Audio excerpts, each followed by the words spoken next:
everybody. I'm Ralph Ben Murgy. Welcome to Not That Kind of Rabbi. Every week, we explore spirituality through the lens of being just a human being.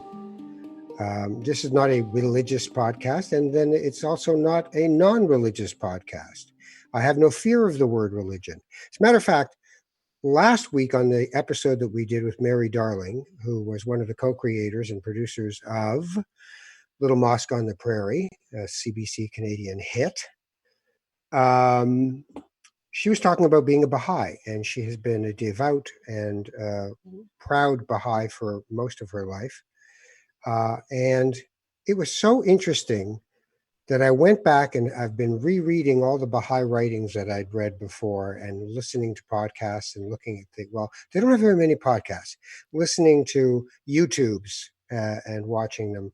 Of people talking about the Baha'i faith. If you've never explored the Baha'i faith, as your rabbi, I am suggesting strongly that you pursue reading at least one good Baha'i book about that religion, because there are so many beautiful things. I'll give you one example that I always like, and that is if you have a boy and a girl in your home, educate the girl if you can only educate one of them. So imagine yourself living in a situation where people do in the world, where they have to decide which kid to send to the local school because they have to pay an amount of money to do it. And so it becomes a measured response. Imagine then that you always choose the girl. Why? Because they will mother the children. They will have the first closest contact with children. And the more educated they are, the more empowered they are. And the equality of the sexes, which remember, we're starting this conversation in 1806, basically. The egalitarian nature of the faith says that equality is everything. Mind you, I did find a little hole in that I should talk to my Baha'i friends about, which is there is a supreme council, a justice council that they have in the Baha'i faith, and it is 9 elders who sit on that council. They convene, I assume, in Haifa, in Israel, where there is a beautiful Baha'i temple. But at this point, they're all men. There are no clerics in Baha'i, but they are all men. And that would be revealed, the reason why, at another time. That part, like every religion, like every system, there's sticky points. But I must say, every 19 days, Baha'is get together and they feast and worship and sing and enjoy. There is no priest, there is no rabbi. All those clerics would be out of a job. It's a community-based idea. And some very interesting people have been converted to the Baha'i faith over the years, and many people these days are born into it. So check it out, see how it is. I wanted to talk about one other thing before I introduce my very special guest. He's very special because we work together all the time, and he's a wonderful man. But before I get to who he is and why he is and what he is, I wanted to talk about 2 different television programs that portrayed Jewish people.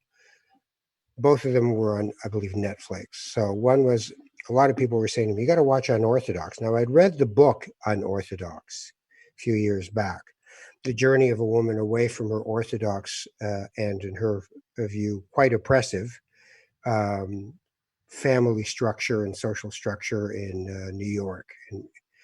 And it's powerful and it's painful. And her children are taken from her and kept from her, and lawyers are employed. It's awful. The television program that was made, the limited series that was made, does not cleave to the book. It is a bit of a different story being told. In essence, this woman, who's played by an Israeli actress named Shira Haas, runs from her family and her marriage of a year, and is basically hunted because she's pregnant. Otherwise, I think they would have just let her go in this script. In Berlin, which has its own ironies in Jewish culture, obviously. But, the portrayal would make you think that, and here the conflict lies with me, because I have family that are Orthodox. So I've always seen them as human beings, not as just strange black hats walking around, even though I could never be Orthodox in any religion. I don't believe it's a good idea for me. But the way Orthodox people are portrayed in unorthodox could not be less flattering if they tried, even though they do show the flaws and the humanity in people. Uh, I found myself at the end thinking, well, if that's the only interaction some people will have with people from the faith that I was born into, then that wouldn't be what I would want them to understand or see. There's a lot more to the diamond if you turn it around for a while. Now, the other TV show that I'm watching on Netflix that is Jewish is from Israel, and it's called Shtisel, which is the last name of the family that it is examining. That one, I would encourage you with, just press the subtitles thing on your Apple box. I would encourage you to watch Shtisel because it is a nuanced and complicated journey through the lives of these Orthodox people with their flaws.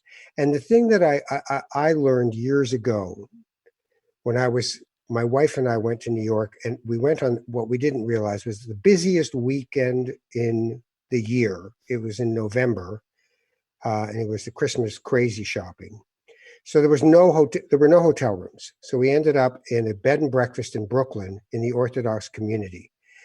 And it was eye-opening to be in that. It was an entire village within a city of ultra-Orthodox Jews. I'm talking Hasidism, and Hasidic Jews are kind of like the Sufis of Judaism, the mystical path, but they're also very involved with the rule and the regulation. So we were in this B&B, and we went to the corner to get some food, and all the yeshiva students, the Jewish learning students, because that's supposed to be the emphasis for the men in the faith, is to learn Torah throughout your life and not even work, just learn Torah. So there were a whole bunch of yeshiva kids, yeshiva buchers, as they call them, in this little deli where I was picking up some bagels with cream cheese for me and my wife. And I'm standing there waiting for my order, and there's an older man talking to a younger man. And the younger man is saying to the older man, I don't know what happened. Like she's kicked me out of the house. They talk fast. She kicked me out of the house. Like I don't know what to say. I can't tell anyone about this. This is a horrible shame. And why did she kick you out of? Because I have a gambling problem. I gamble. I can't seem to stop myself from gambling. And so she said, you have to leave. And the guy was so distraught, this young man. And the older man said, you think you're the only person with problems? And I thought he was going to give him a Jewish one-downmanship thing. I've got a hip, but he didn't. He said, I've had a gambling problem my whole life. And I fight with it all the time. And there are ways you can get help.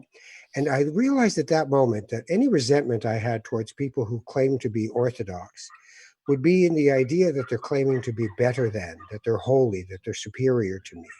But in reality, what I saw in this young man was a desire for a construct, an architecture in which he could live his life that would help him to stop straying towards the dark side.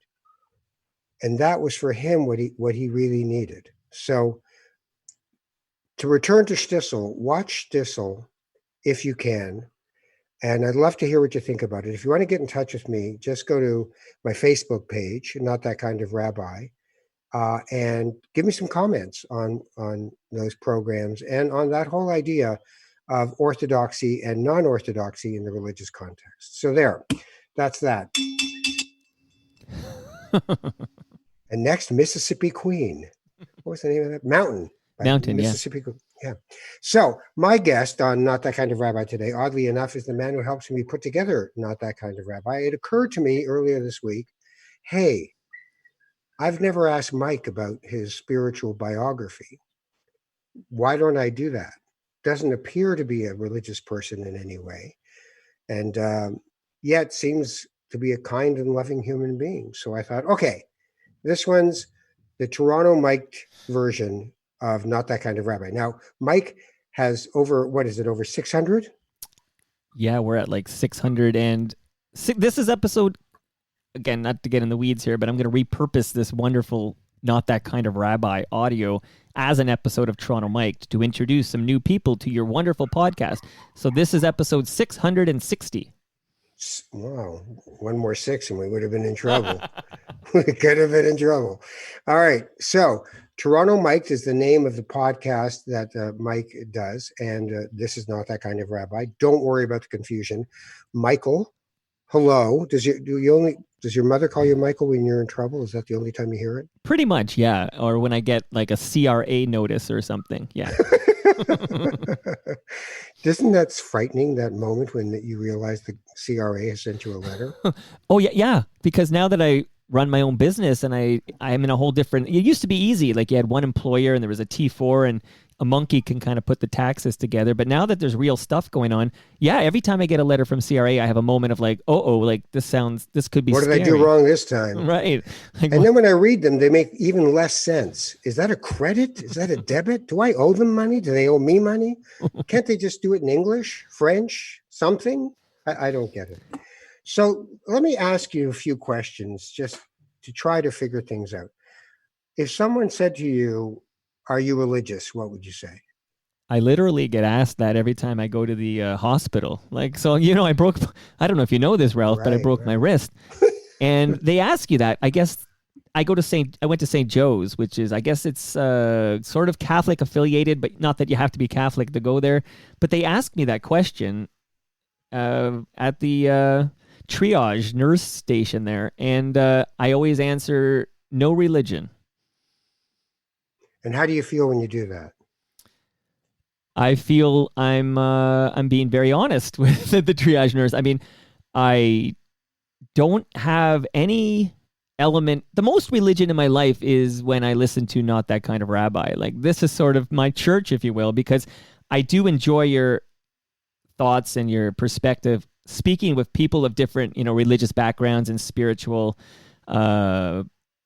backgrounds, and I thoroughly enjoy listening to all that, and it does make me think, and I find it very inspiring and profound, but it never actually gives me an itch to explore a religion for me or my family. Like, so right now there's a complete absence of religion in my my entire personal life, and that's fine.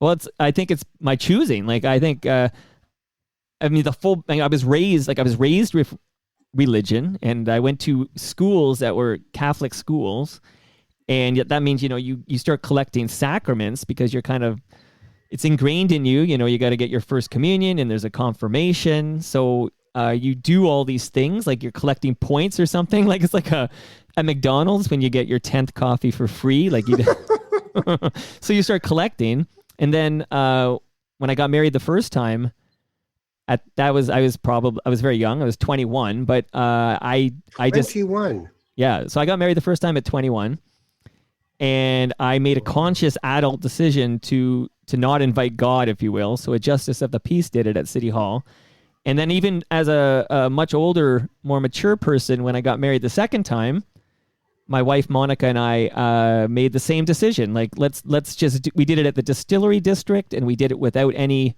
religion or God, if you will, and I have 4 children, none of them baptized, none of them have been raised with any religion at all. One of them is now almost is 18 and a half almost, and so far so good. Like, I feel very comfortable with this decision. So when you were a kid, do you remember having any thoughts about what God is? The way I look back at it is, I was told that I was ingrained from the beginning, like, because I went to a Catholic school, this was sort of part of it. We started every morning with the Lord's Prayer, and we were told that there was a God, and he sent his son down to die for our sins. And we learned about the resurrection, which is that this man died on the cross, and then a few days later he kind of shows up. Hey guys, how's it going? Like, he's I don't think it quite went like that, but okay. I'm paraphrasing, I guess. But this is stuff, and I will say this, you give me like, I'm a father of 4, like yourself, very similar, yes. Just a little bit more of a gap between the first 2 and the next. Okay, so yeah. But I can tell my 4-year-old now that monkeys can talk, and I can start telling her that every day, and in a few months she will be 100% like, she will 100% believe that monkeys can talk. It's so, you're so impressionable, vulnerable, and Yes. if you put info in, you put info into a child's head, and you keep, as somebody they trust so much, their father, like I trust my father so much. If my father is telling me this is true, these kids will believe it. So I was definitely raised, and until I was a teenager, I guess, I just thoroughly believed what I was told, because why would all these people I respect, these authority figures, why would they all lie to me? So of course it's true. So, what did God look like to you when you were a kid? I think he wore Birkenstocks, I think, and it's funny, I'm wearing the Fred Penner shirt. He had a beard, I think, like Fred Penner, I would like to say, Right. or soon I'll be saying like Ralph Benmergui, but I just pictured an older white guy with a beard. I didn't really drill beyond that sort of that archetype. So, to me, that's the kind of Santa Claus God, right? The Right. naughty and nice list, man on a chair, older man, white beard. Exactly. He sees everything. You've got to, he's watching. You got to behave. It's very. You tell that to a 13-year-old boy that God's watching everything. It messes you up. Did you feel like that God was watching you and how you were behaving? Oh yeah, for sure. I definitely felt like. I felt like, yeah. Until I was a teenager, I definitely felt like he saw everything, like Santa Claus, right? Like a lot like Santa Claus. It's funny how, again, if anyone has children listening, maybe that you can turn it down for a couple of minutes. But it's funny how these two stories are pummeled into you, and at some point, they confess, "Oh, we made up this one story, but the other one's true." But then, at some point, I just. What do you mean they made up this one story? Which one did they make up? The one Coca-Cola invented. That guy. Oh, the Santa. Yeah. When Right. you have to admit to your children, or they finally just look at you and go, "Dad, I know there's no tooth fairy. There's no Santa Claus." Yeah, I was trying to be more subtle because, some people listen to this program in the car with the kids or whatnot, but I did give them a heads up. Well, Yeah. I insist that there is a tooth fairy. That part I'm insisting on. I would go get a pair of pliers right now, yank them all out if there was, because I could use the cash. My father used to pull my tooth out of my head. He'd say, it was loose. And he'd go, "Okay, I'm going to count to 3. And he'd go, 1, 2. Right. And that was the Moroccan dentistry that I grew up with. So I used to hear about tying a string and then to a doorknob. Yeah, but that was sort of a Looney Tunes Right. thing. Okay. Right. That wasn't, for most people, I don't think that ever happened. Do you see how impressionable I was? See, I and believe. Still are, apparently. Right. So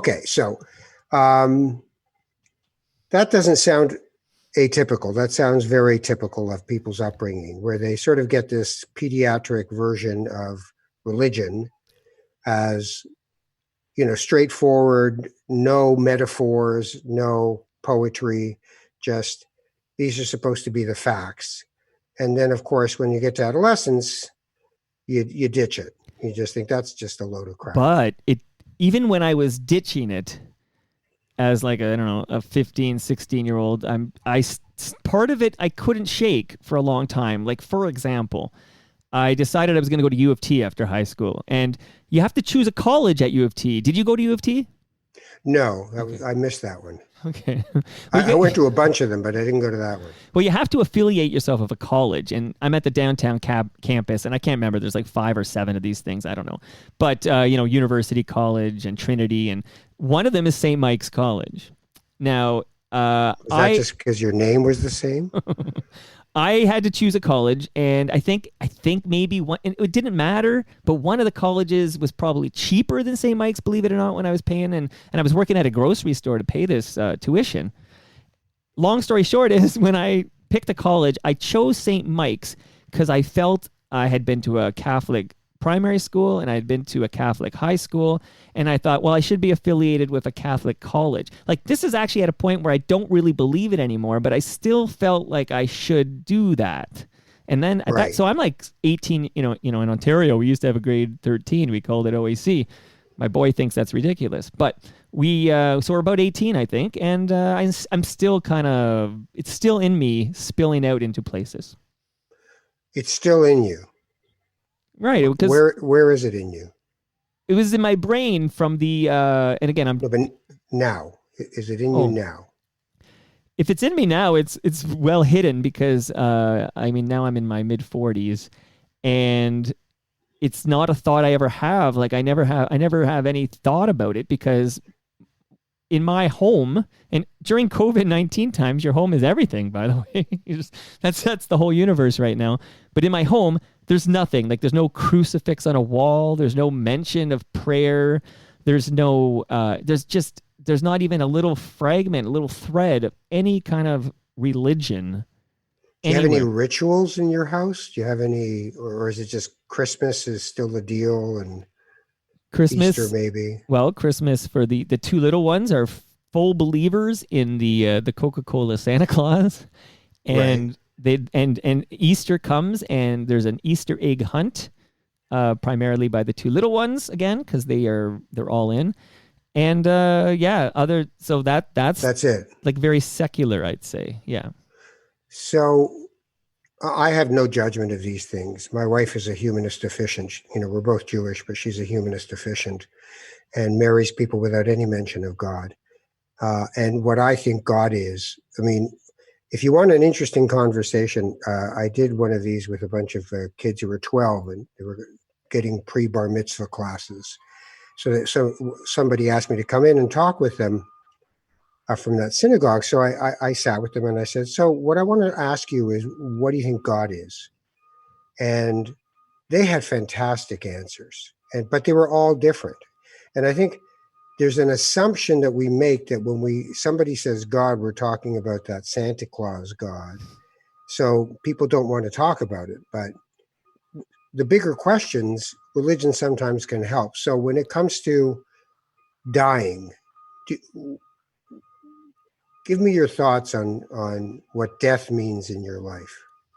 Well, it's going to depress you, Ralph, but I'll tell you, I believe that, you know, you when you die, that's lights out. Like to me, you will start to experience what you experienced before you were born. So you'll have no awareness, and your body, of course, becomes you know, maybe worm food, or if it depends on what Mm. happens with your body. But that's it, done. There's nothing after Mm. death. In my Nothing after death. right. There's no. But you said that you would return to what you were before Your you awareness, like, because became. people will often talk about, like, oh, I often hear, like, oh, he's in a better place now. Like, this is a common phrase you'll hear, like, if somebody's suffering with an illness or something and then they pass and he's in a better place now. She's better now because the pain is gone. And it's not that the pain is, what I believe is that the pain, it's not about the pain being gone or about, it's about no awareness. So when I compare it to when before you were born, I'll say, like, well, what did you feel? Like, what do you remember from before you were born? And they're like, there's nothing. I have no awareness of this time. That's what you return to when you pass away. So why are we here? Well, I mean, we're why are we here? Yeah, Why why are we here? Like what? why are And why are we cockroaches the here? animal that Like, actually knows it's here? You know, I look at my dog. My dog has no idea that it's going to die. She has no idea. It would never enter into her consciousness, whatever that means, that there's a purpose to any of this. right? Is that where we're at?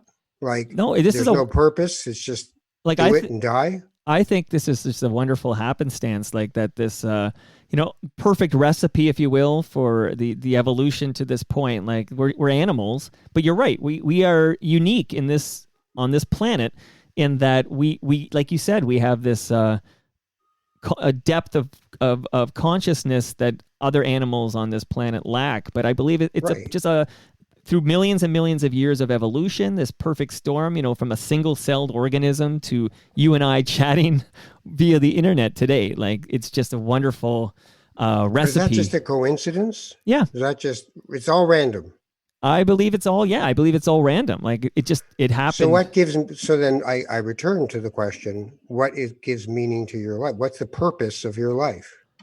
Okay, so when Like, is there one? the purpose of my life, I believe, is like I would call it maybe good citizenship. Like I really do at this age, at this old age, it's really my intent to like improve the lives of others as best I can within reason. Like I do try to, I help people best I can.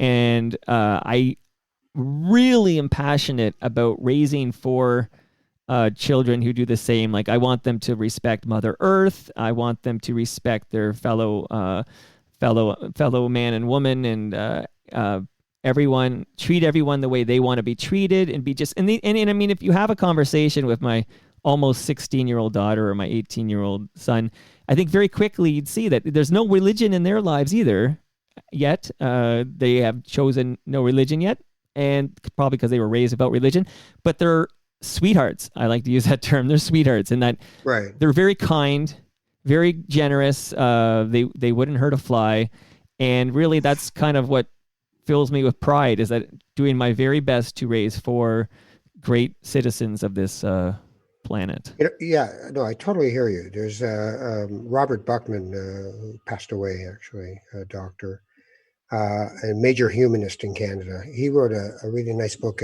Can We Be Good Without God? Right? Because when you were a kid, like you said, there was a God watching you all the time.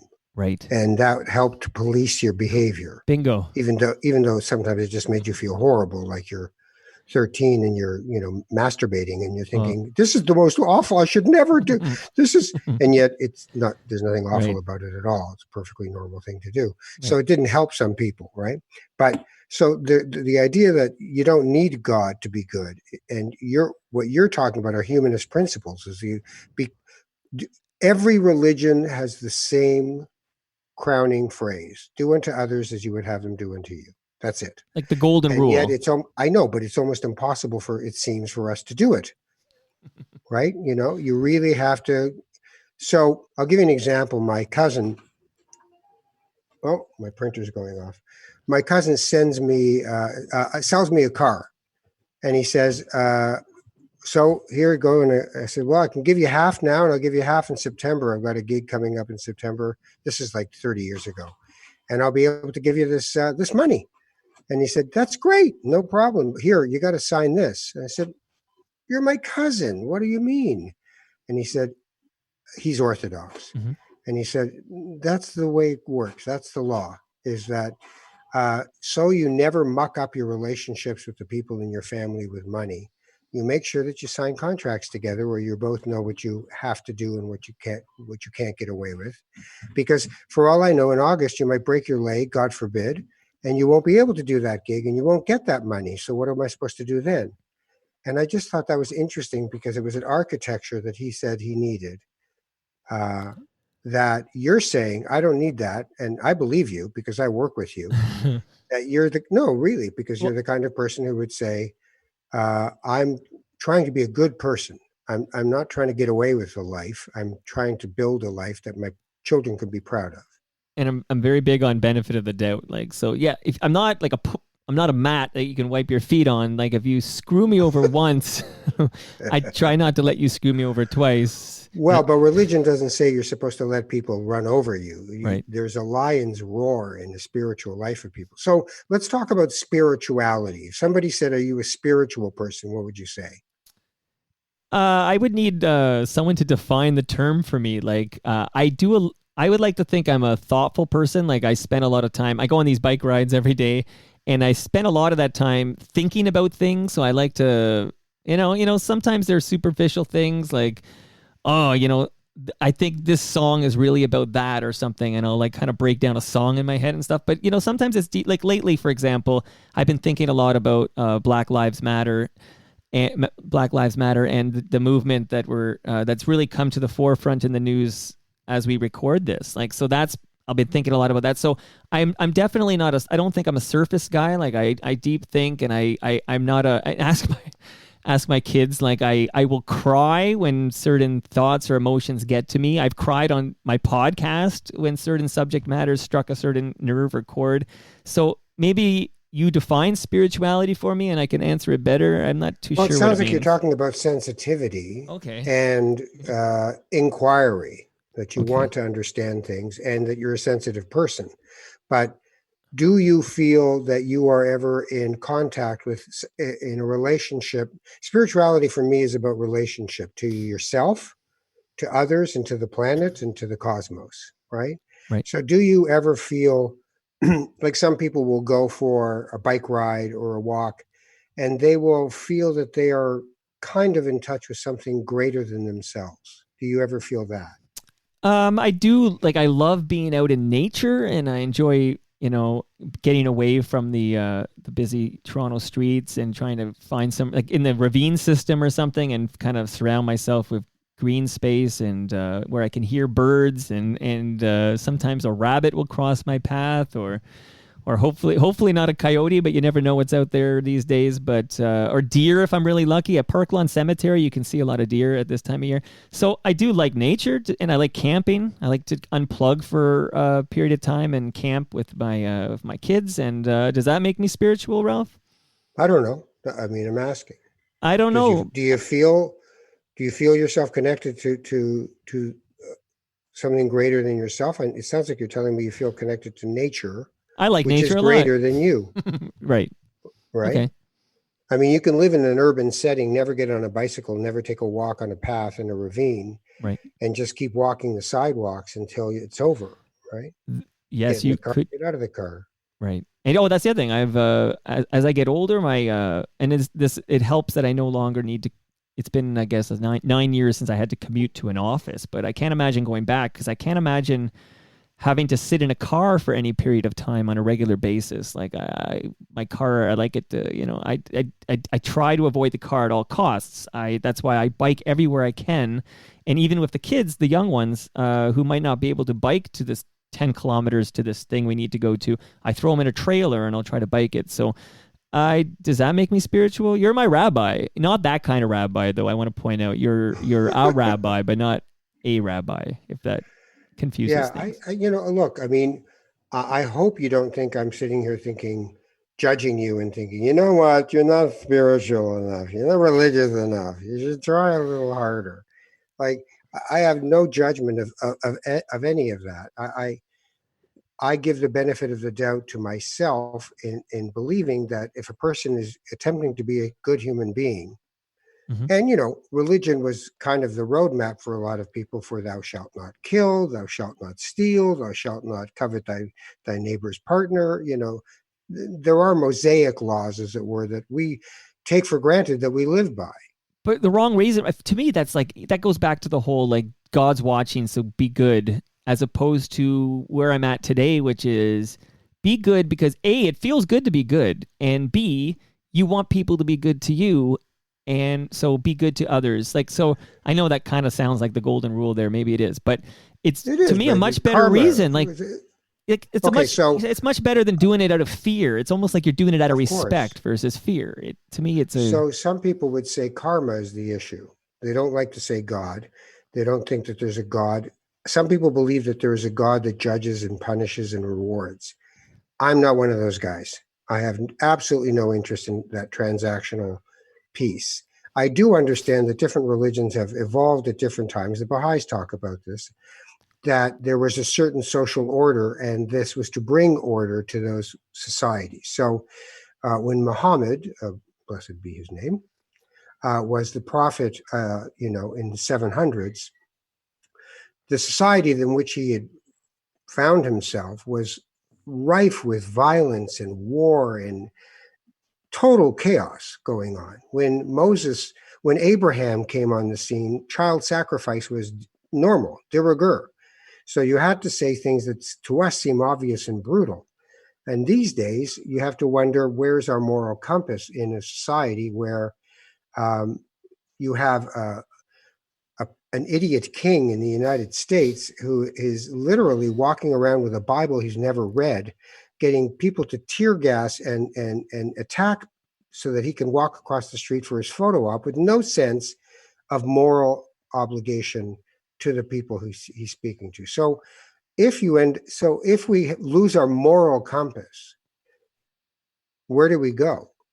So for some people, a spiritual practice allows them to remember to be grateful, remember to be kind, remember to be like in Judaism, giving the benefit of the doubt. So there's somebody in front of, or somebody passes you and they're speeding, and you think, what a jerk. What did he do that for? maybe you give them the benefit of the doubt and say, you know what, maybe they just found out that their wife is in the hospital and they're freaking out and trying to get there. Right. How do I know? Right. Right. Yeah, and you never know what kind of day that other person is having. Absolutely, you don't know what people are, and people are good at hiding things. Like, you can present a front like things are great. Look at my Instagram account. I have the greatest life. Look at this. But meanwhile, it could be what's actually happening. In your it could be very traumatic and sad and horrific. Even So you never know. You never know. I know this is not that kind of rabbi, but you are a proud Jewish man. Right. You were raised Jewish, right? Oh, absolutely. So, but if you were raised Catholic, yes. I could be speaking to a proud Catholic man right now. Of course. So that's okay. So yeah, but that doesn't mean that. Look, and this is like Mary Darling, who was on the last episode, and a Baha'i will tell you. Mm-hmm. And in the Jewish practice that I do, one of the rabbis who is one of the great teachers of that Jewish renewal movement is Reb Zalman Schachter Shalomi. And Reb Zalman says that every religion is a vital organ in the body of humanity, that they're all important and necessary and just as valid as each other. So I have nothing. So when I went to talk to a friend of mine and said, look, you know what? I grew up in a culture that, when I think about it, the way it was transmitted to me or the way I understood it made me want to degrade the idea of Jesus.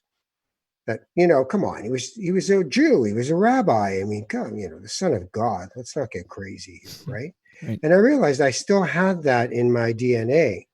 So I said, so I need you to help me understand what is Jesus. And she said, well, first thing you should know is his license didn't say Jesus Christ. Christ is not his last name. Right. Jesus is the human manifestation of divine that we can attach to ourselves and have a conversation with, a particular conversation. And Christ is a consciousness, a universal consciousness in which one can see that, just like in Judaism, you can say the trees breathe life into me and I breathe life into the trees. So every religion should be respected equally. If you're born into one, great. And if it takes, great. And if it doesn't, and you want to become the largest movement of Buddhists in North America are Jews. Jubus, they're called. Oh. Right? So it doesn't really matter. It's just respect that other people can either have belief or not have belief. It's their actions that matter. But these religions, and there's many, many. In fact, that religion, Mary Darling, Baha'i, is that how you say it, Baha'i? I only learned about it from hearing Mary Darling talk about it. Then I had to go to the wiki page and start doing a little digging. I didn't even know about Baha'i. Oh, it's fantastic. And yet, for me, the study of people trying to understand why we're here, what our purpose is, and how we should be with each other, and what are the ways that you can reinforce doing good things in the world. So I'll give you an example. If you're an Orthodox Jew and somebody's sick, who it's not a question of whether you should visit them, because what happens to us is we say, I really should visit Mike. He broke his wrist. Got to see how he's doing. It's just like, but I'm busy. I got so much to do. I'm sure he'll be fine. I'll give him a call sometime. My father would come home from work, eat, tired, working in a hospital as a nursing assistant all day, getting my mother, coming home, eating at 5:15. And he didn't get his coat on. And I'd say, where are you going? And he'd say, Mr. Benayan doesn't feel well. I got to go see him at the hospital. And then he'd go for half an hour to visit, sit, listen, come home.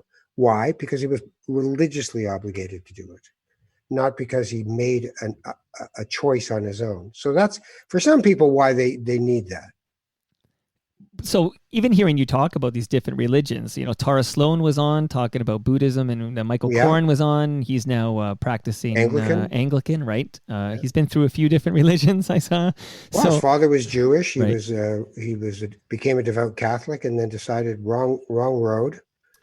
And there's nothing wrong with that. It's no, I mean, all these religions have their own rule sets, I'd say. There's a lot of rules going on, especially when I heard you talking about the show Orthodox. I actually watched it with Monica on Netflix. And once you get to I guess the orthodox of any religion, well, these rules get more intense. Like very. Which is why, for me, so I'll give you an example of Matthew Fox, who was a Catholic, a monk, a cleric. He got to a point where he said, what we're doing here is Jesusolatry. We are worshiping Jesus, not the creation. And he got kicked out. And he started something called creation spirituality. And in there, it's the confluence of all kinds of spiritual practices, native Indian practices. So for me, I just love trying to figure out how we all connect to the greater thing than ourselves and how we show gratitude for it. So how can you truly believe that things like God is really the loving creative force of the universe, and then create products with black plastic as the packaging, which can't be recycled? I can't figure out how the two come together. Well, that's the thing. This rule set, excuse me, I'm all choked up. It's such a great topic, but this rule set that all these religions have, like it's these rules were literally written by men, like human being men wrote these rule sets for these many different religions we have in the world. Yes. And then it seems to me the vast majority of people who buy into these rule sets and follow them were literally, I would say, brainwashed as a young person, like if I can use that term, because we talked off the top about how impressionable young people are, and if you tell them something, they will believe it, like many of us have. So I guess I have trouble putting aside spirituality and talking religion. I have difficulty with something that is clearly man-made with a bunch of rules that are really antiquated, like from a previous era, if you will. And that because I was born to parents who were brainwashed to believe this, now I must brainwash my own children by baptizing them and getting them that first communion, blah, blah, blah. It just seems very unnecessary if you don't need religion in order to not murder somebody. Like I'm not going to murder anybody. If you enshrine it in civic law, which we've done, it's because it was a good idea at the time, and it always will be. But let me answer that a bit by saying you can tell your son till he's 18 that the Toronto Maple Leafs are truly the best hockey team on earth, and that the Montreal Canadiens are pond scum, literally, and should never get into the playoffs again because they're so arrogant. Right? You can tell them this. And, I've had two my older boys, one of them was a big hockey fan. Actually, both of them were. And the Leafs. It was their religion, right? They almost went to blueface, right? The Leafs. Right. So you pass on to your children what you believe to be important and real and true. So you can call it brainwashing, but as a parent, your job isn't to sit there and go, you know what, whatever you want. Like, go to sleep when you want, do what you want. No, but Ralph, you kicked the kid in the shin, he probably deserved it. He's a schmuck. No, so there's one point. Okay. The other point is people who are connected to something greater than themselves in terms of a cosmological view of life. There's a word in Hebrew called hineni, and what it means is I am here. So the question asked in counseling, spiritual counseling, which I do sometimes, is not where is God? It's where am I? Am I actually aware that I am living on this planet? Am I actually aware that I'm in relationship with people, and that there is, in my world, a spark of that cosmic energy in each of us? And that my job is to spiritually connect myself to that person and them to me. So to do that, I need a bit of a fitness program. Otherwise, I'll go visit Mike with his broken wrist, or I won't. But if I have to go visit Mike would actually appreciated that pre-pandemic. Mike would have actually appreciated that I'd walked or driven to his place, 40 minutes away, and said, how you doing? Are you all right? And you would have thought, what a nice guy. He came over, but I came over because I was obliged to come over as much as because I wanted to. Because I want to, but I can't be bothered, and who cares? Nobody does it anyway. But see, that sucks because, Ralph, real talk is if you come over, again, pre-pandemic, if you come over to see me because I have a broken wrist, yes, I want that to be because you wanted to see me. Like, I don't want it to be because but I do want to see you. But I do. No. I would actually want to see you, but I know that every choice is arbitrary.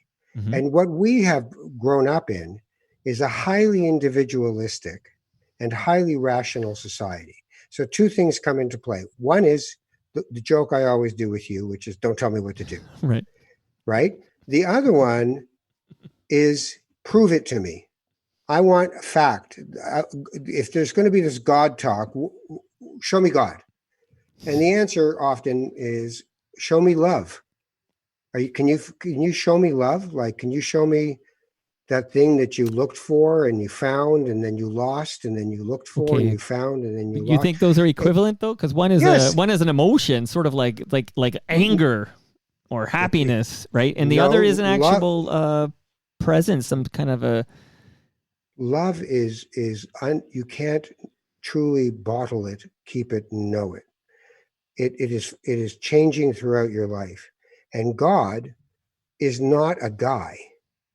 For me, it's a verb. It goes on in a flow of creative energy that if we would turn off all our lights and see the million stars in the sky, we'd get the joke. If you live by a great body of water, like an ocean, you get the cosmic joke. If you, when you were 19 or 20, did mushrooms or even acid, which I did when I was that age, you get the joke. But the problem with the mushrooms and acid is they wear off. So it's not a permanent condition of when you look out. And I remember actually realizing that a tree was breathing because I was on acid or something. So I'm staring at the bottom of a tree in the middle of winter, and there's a ring around the tree where there's no snow or ice. And I realized that tree is generating heat. It's alive. We're all alive. It's an animist view of spirituality that within everything there is the creative spark, the stardust that makes up who we are. So to me, God is not a guy. God is the action of creation. But it sounds like Judaism is your drug of choice now. Like this is your drug of choice. You know what? The world, the creation, the evolving of spiritual thinking, that's my drug of choice. Where I come from is from being Jewish. Could I be a Buddhist? Absolutely. Could I be a Baha'i? Probably. Do I care to start all over again? Or do I fold in the beautiful things about those teachings into who I am now? I have a question. With those, because I've come to know you quite well over these past 6 months. It turns out I like you, so I just want you to know that. Like straight up, despite all the previous press. And I would love a visit in non-pandemic times. I would love a visit from Ralph Ben-Mergi if I'm lucky enough to break my wrist again in non-pandemic times. You'll come by. But my question for you, Ralph, is all those things you described. Could you be an atheist and still apply these same values that you have? No, I couldn't be an atheist because I can't. That's an orthodoxy. There is no God. There is no afterlife. There is no before life. Maybe I'm more romantic than that. Maybe I'm more come from the arts than that. But I'd like to think that life has poetry and that life is unknowable and that being confused is a grace, not a curse. I like to think that this is a journey for me, as I say to people, we are just micro cells in the body of the universe that is constantly creatively moving. All I've got to do is figure out whether I'm a cancerous cell or a healthy cell. That's my job. To articulate my soul is to be able to say, on any given moment, on any given day, am I headed towards being healthy or cancerous? in the body of this creation. So to me, that's a religious practice in and of itself. What do you think will happen to me when I die? I have absolutely no idea. But I refuse to think that I know, and that in my knowing, the answer is, well, you go to this first place, and then you go to this other place, and then there's this guy at the gate, and then, I don't. When people are that certain of religious or atheistic, I'm like, how can you actually be that sure? Who cares? But you're applying That's the not your absolutes. job. Like you're applying those absolutes on your own, because the way I think of it is I can reasonably assert that there is no God. Like this is a reasonable assumption that How I can live you my life reasonably by. assert that? Right. But I don't Like, speak. how can you reasonably assert that there's nothing when you die? How do you know? Well, how to me it's you can't prove a negative. Like how you can't prove No, no, you're making a positive assertion. There is nothing no, after I die. reason. I think I used the word reasonable. A reasonable assertion. I make the reasonable assertion that there is. Why? What proof do you have that there's nothing? Well, that's what I'm saying. You can't prove a negative. Like to me, the onus would be on if you want to prove that there is something. Like that's right. Like And well, I'm not. Go ahead. That's where you can put the plug in it, right? It's just like rationalism again. So, what in life is mystery, and what in life is provable? And to me, I think they're in equal measure, and I respect the mystery. I like to dance in the rain of it and try to figure out what it means. But I'm certainly not going to go, until you can actually prove this to me. See, I think you and Because I. Sorry, you can't prove complete your thought. anything. Right.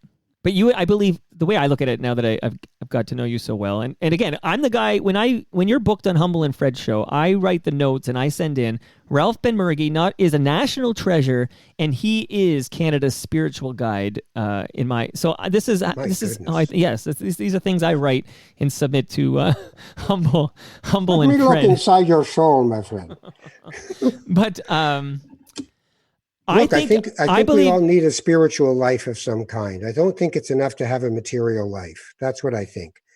And so, when I say to you, do you have a spiritual life? Right. What I see is a man who loves his children, cares deeply about his relationships with people, and is curious. That, to me, is a spiritual life. And I don't, you mentioned material. I'll get my wife and put her on this microphone. I consume so little that's not essential stuff. Like I need some hardware and stuff to record podcasts and things, and I got to keep my bike in working order. But literally, honestly, I don't buy things. I don't, because they don't bring me. I don't need, if I don't need something, I definitely don't buy it. I'm not. But I guess the point I wanted to make before I went on that tangent was that I believe you and I, Ralph, I believe we're on the same path, and we're wired the same way.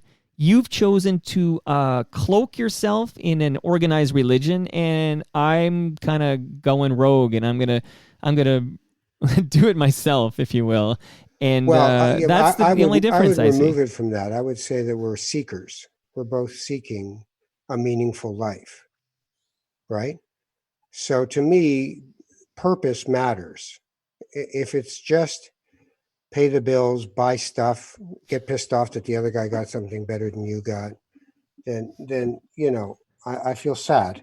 But if you're actually trying to raise moral people, moral children, trying to be a decent human being, those are in religions what you're trying to do.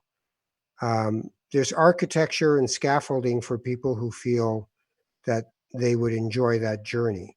There's every week there's a new parsha, a new chapter in the Torah that Jewish people, if they are observant in any way, will discuss. And in the discussion of that, they will extract whatever they think is the interesting part of this, the relationship between brothers, the surrendering to a higher power, and then you can talk about AA and why it works and all these different things. But there's always something, the idea that that the word dominion does not mean subjugation, right? Man has dominion over, right? All these different ideas are worthy of discussion on a regular basis, but it's like a curriculum in school. If you don't have the curriculum, how are you supposed to learn the geometry? If you don't have the curriculum, how do you know? If you don't have a sense of history, how do you know that right now what's happening in America is the architecture of fascism? That the man in charge of that country, and you can see the antecedents. The fake news was the lying news for Joseph Goebbels and Hitler. First, you have to tell people that they're not hearing the truth, that you are the truth. And then you have to tell people that no one can save them but you, which Donald Trump said at the Republican National Convention before he was even the president. People didn't listen, but they didn't understand their history, so they're doomed to repeat it. If you don't have a spiritual context, you can ramble sideways any way you want. I'm not saying you have to have a religion. I'm saying that it's important that we cultivate spiritual lives for our children and ourselves. So does that make sense? I get where you're coming from, and I respect it. I don't feel it's necessary. Absolutely. For me. I get it. Which is why you're rotten hell, basically. I'll see you there, Ralph. I'll keep you a seat. That's right. I'll be there first, so don't worry. I'll warm the spot for you. Am I allowed to say, I hope so, or is that rude? That we'll meet in hell? Well, no, then you'll get there first. Jews don't believe in hell. I feel that I'll die first? That's a bit rude. Because the alternative means I went too early, and I'm trying to avoid that. But why do I hear somebody squeaking downstairs? Do you have a dog? Do you have a dog? I have a dog and 3 cats, but that doesn't sound like my dog. Because I can hear it faintly in the background. I just assumed it was your dog. It's either that or a plushie toy has exploded, and they're crying in anguish. I don't understand. All right, listen. We'll agree that religion has no place in your life. Right? Well, I don't believe it is necessary. And why would you add this man-made rule set if it's unnecessary? Unnecessary. All right. So how about laws? Do we need laws? Well, I mean... Are you a libertarian and think we're all going to just... No, I don't. I really wouldn't go that far. I would say that some people do need laws. Sure, I'm talking about myself. Like, I can only speak from my perspective. Laws aren't stopping me from breaking into my neighbor's house and taking his nice new television. Yes, they are. Because if you're caught, you will be punished for break and enter. Right, but if you could guarantee me I wouldn't be caught, I'm still not going to do that. Well, there's no such guarantee. Like if you do the thing you're not supposed to do, there is a consequence. So we do have laws and rules, lots of them.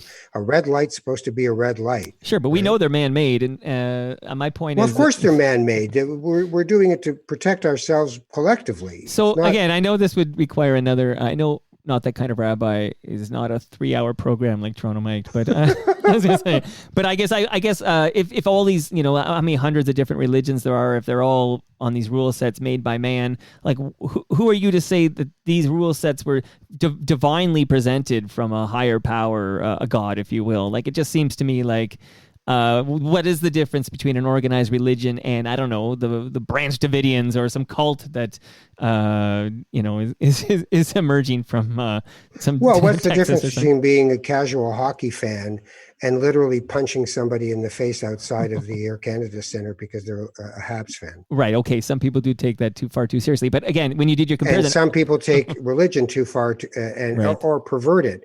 You can pervert being in bowling leagues. Right. People are always telling me religion makes people bad. And I said, no.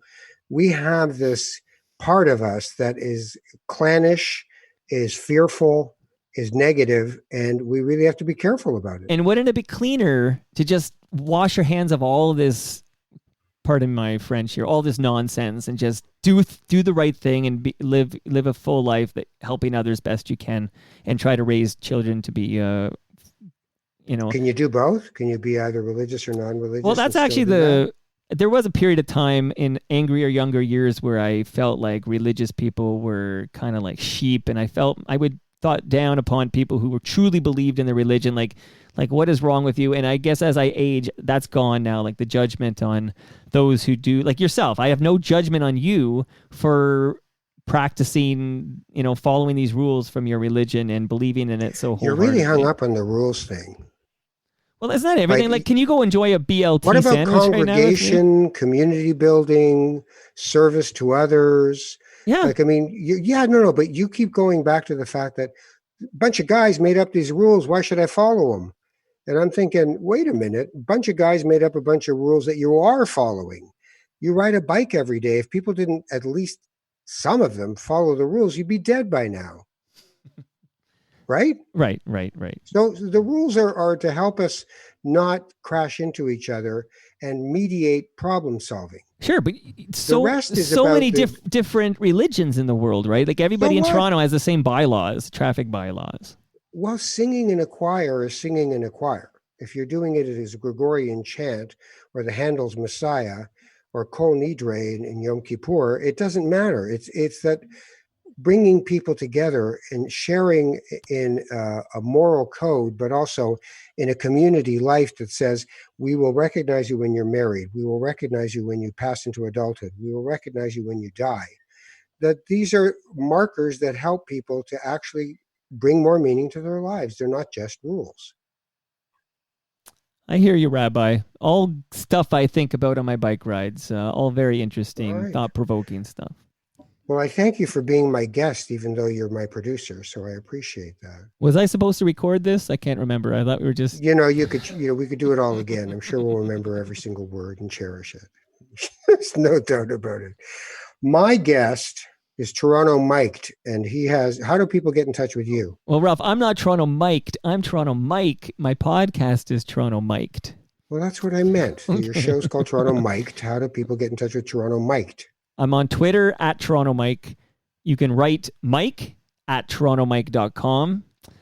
I would hope that if you like what you heard here, you might like Toronto Mike, my podcast. You can follow, if you're listening to Not That Kind of Rabbi right now, you could pause this and go follow and subscribe to Toronto Mike. One guest you will find in the archives is Canada's national treasure, Ralph Benmergui. I did do one, didn't I? I would say you did way more. I would say you've done a few. Oh, I did the music one. You kicked out the jams. You did one. I kicked out the jams. I remember you were hesitant to come over. You're like, who is this? I didn't know who you were, and you were driving me nuts. You kept bugging me. Well, it's a short drive, Ralph. Who the hell is this guy? And then finally I thought, he's being very nice about asking. So I'll go. That's my secret. I'm nice when I ask.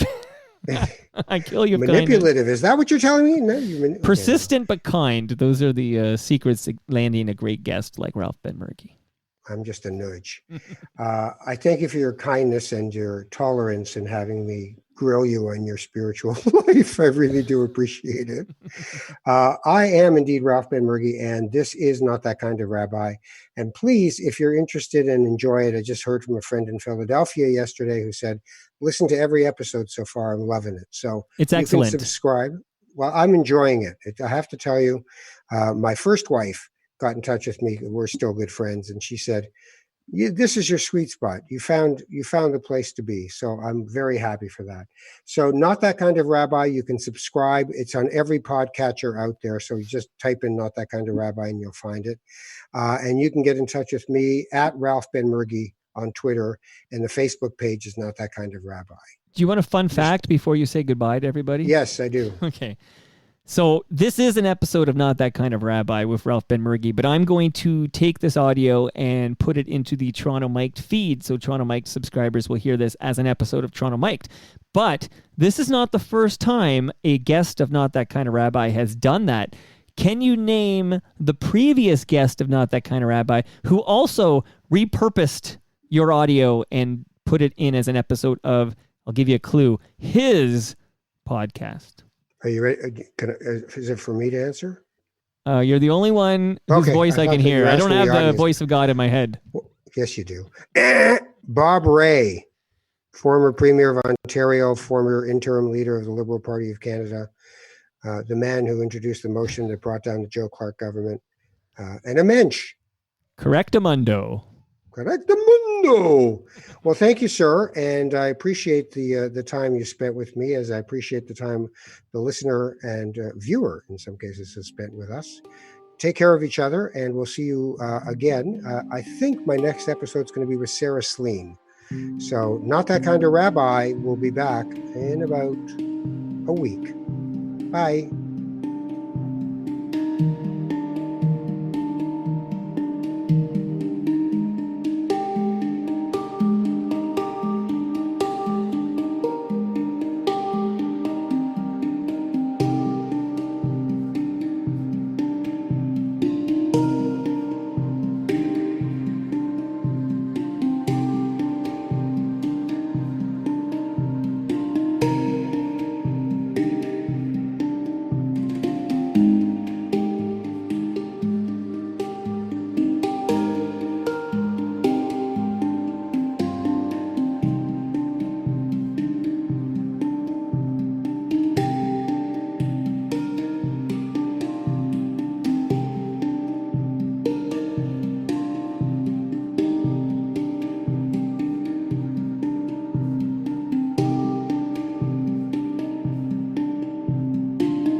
This podcast has been produced by TMDS and accelerated by Roam Phone. Roam Phone brings you the most reliable virtual phone service to run your business and protect your home number from unwanted calls. Visit roamphone.ca to get started.